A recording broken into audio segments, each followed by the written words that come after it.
أعوذ بالله من الشيطان الرجيم بسم الله الرحمن الرحيم وقالوا قلوبنا غلف بل لعنهم الله بكفرهم فقليلا ما يؤمنون اعوذ باللہ من الشیطان الرجیم بسم اللہ الرحمن الرحیم۔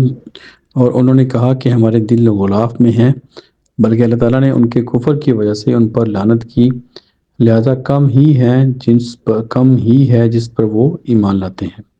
صدق اللہ العظیم۔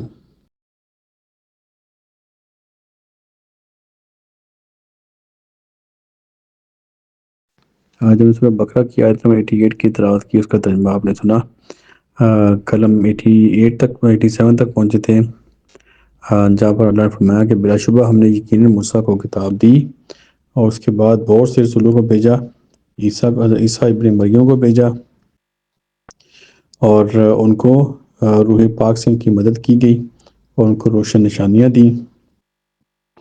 تو جب کبھی تمہارے پاس کوئی رسول اس چیز کے ساتھ آیا جو تمہارے دل نہیں چاہتے تھے تو تم نے تکبر کیا اور چاہے کسی گروہ کو تم نے جٹلایا اور کسی کو تم نے قتل کر ڈالا۔ یعنی کہ نبیوں کو تو قتل کرنا، اس طرح کے سنگین جرائم میں یہ لوگ ملوث تھے۔ تو آپ دیکھیں کہ ان کے اندر سے کیسے کوئی خیر ہو سکتی ہے۔ بہت کم لوگ تھے جو کہ ان میں صحیح تھے، لیکن زیادہ تر لوگ اس میں خیر نہیں تھی۔ وہی سلسلہ چلا آ رہا ہے، ان کے اندر بہت صلاحیت بھی تھی، لیکن جو صلاحیتیں تھیں ان کو شیطانی اور ظلم کے کاموں میں انہوں نے یوز کیا۔ یہ بنی اسرائیل کا جو جرائم تھے وہ پیش کیے جا رہے ہیں۔ اور پھر وہ ان کا یہ کہنا، آیت نمبر 88 میں ان کا یہ کہنا، انہوں نے کہا کہ ہمارے دل غلاف میں ہیں۔ تو اس سے مراد کیا ہے؟ ایک تو یہ کہ غلاف سے مراد وہ کہتے ہیں کہ ہم جو کچھ بھی، یعنی نبی پاک کو فرما رہے ہیں، وہ کہہ رہے ہیں کہ جو کچھ بھی آپ ہمیں کہہ رہے ہیں وہ اس کا ہمارے اوپر کوئی اثر نہیں ہوگا۔ یعنی کہ ہمارے جو دلوں کے اوپر غلاف چڑھے ہوئے ہیں۔ آپ یہ کہہ لیں کہ دو طرح کے اس کی میننگ بیان کی جا سکتے ہیں۔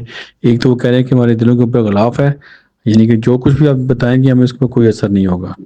دوسرا اس کا میننگ یہ ہے کہ وہ کہنا چاہ رہے ہیں کہ ہمارے دلوں کے اوپر غلاف ہے، مطلب کہ یہ بالکل جو سیف ہیں، اس کے اندر کوئی جو دل کی اصل حالت ہوتی ہے اسی حالت میں، اس کے اندر کوئی تبدیلی نہیں ہے، اور یہ حق کے اوپر ہیں۔ اپنے آپ کو حق کے اوپر کہتے تھے کہ ہم بالکل جو پہلے سے ہدایات چلی آ رہی ہیں ہمارے اندر موجود ہیں، اور اس کے اوپر غلاف چڑھا ہوا ہے، مطلب کہ بالکل پیوریفائی ہیں، سیف ہیں۔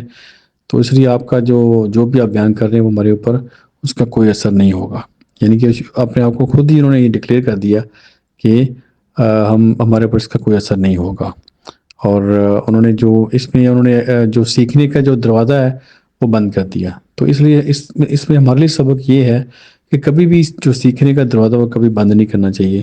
جیسا کہ نبی پاک نے فرمایا قرآن کے بارے میں کہ قرآن کے جو عجائبات ہیں وہ قیامت تک کھلتے رہیں گے۔ تو اس کا مطلب یہ ہے کہ جو تفسیریں پہلے لوگوں نے کی، جو اس کے بعد لوگ کرتے آئے ہیں جو 1400 سال سے، تو اس کا مطلب یہ نہیں کہ وہ اینڈ ہے، اس کے بعد کوئی تفسیر قرآن کی نہیں ہو سکتی۔ نہیں، ایسا نہیں ہے۔ آپ نے فرمایا کہ قیامت تک قرآن کے جو عجائبات ہیں وہ کھلتے رہیں گے، مطلب کہ ہر انسان جو بھی قیامت تک آئے گا وہ اس میں سے ضرور اس کے جو عجائبات ہیں، جو اس کے اچھے میننگز ہیں اور طرح طرح کی جو اس میں انڈرسٹینڈنگ ہے وہ نکالے گا۔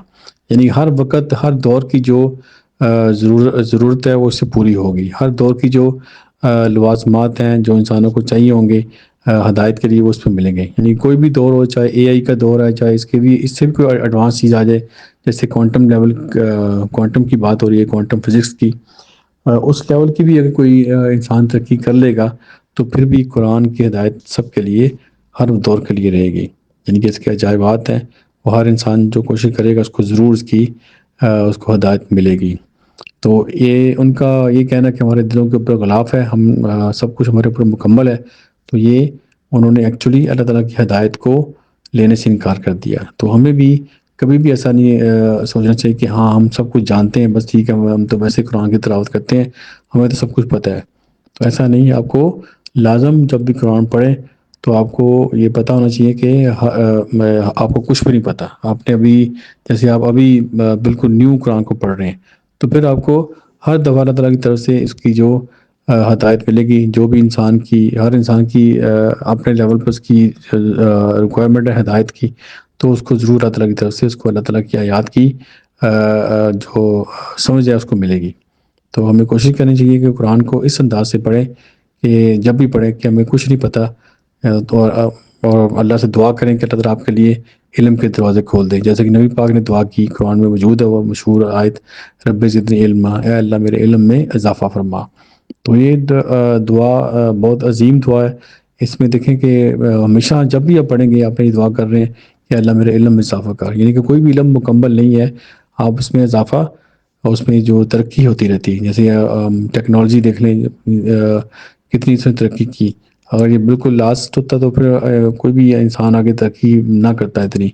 اور اسپیس کے اندر زمینوں کے اندر کتنی انہوں نے ٹیکنالوجی سے ساری چیزوں کا علم حاصل کیا. اسی طرح قرآن کو بھی ہمیں ایسے ہی اس کے اوپر کبھی بھی اپنے دروازے بند نہیں کرنے چاہیے کہ بس یہ ہر چیز مکمل ہوگی ہم اس کے آگے نہیں کچھ سیکھ سکتے. نہیں, ہر وقت ہر لمحہ کوشش کرتے رہنا چاہیے کہ آپ کو قرآن کے ساتھ ایسی اٹیچمنٹ ہو کہ آپ کو ہر روز ہر لمحہ آپ کے علم میں اضافہ ہو. جیسے کہ مشہور حدیث ہے, نبی پاک نے فرمایا کہ جس کا آج کا دن کل کے گزرے ہوئے دن سے جو کل دن گزرا ہے جو آج کا دن اس سے اگر کم ہوا, یعنی آج کا دن کل سے اگر کم ہوا تو وہ خسارے میں ہے. یعنی ہر دن انسان کی ہر مومن کا ہر دن جو ہے گزرے ہوئے دن سے اچھا گزرنا چاہیے, اس کے علم میں اس کے عمل میں اضافہ ہونا چاہیے نہ کہ کمی ہو, تو پھر ہی ہماری کامیابی ہے. تو یہ ان کا جو کہنا ہمارے دل غلاف میں ہے, یہ بالکل ان کا علم سے انکار تھا.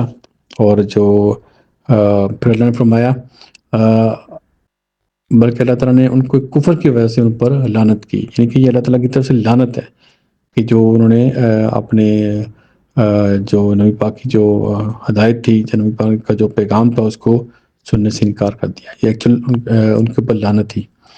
لہذا کم ہی ہے جس پر وہ ایمان لاتے, یعنی کہ بہت تھوڑی چیزوں پر وہ ایمان لے کے آتے تھے, زیادہ تر چیزوں کا وہ انکار کرتے تھے.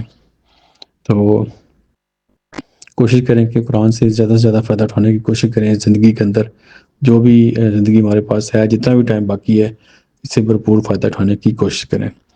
اللہ تعالیٰ ہم سب کو عمل کی توفیق دے. دعا کہ پوری دنیا میں جہاں کوئی بھی انسان پریشان ہے, اللہ تعالیٰ ان کی پریشانیاں دور کرے, جو بیمار ان کو شفا دے, اور جو اس دنیا سے فوت ہو چکے ہیں اللہ تعالیٰ ان کی مغفرت کرے. آمین. صدق اللہ العظیم. جزاک اللہ خیر.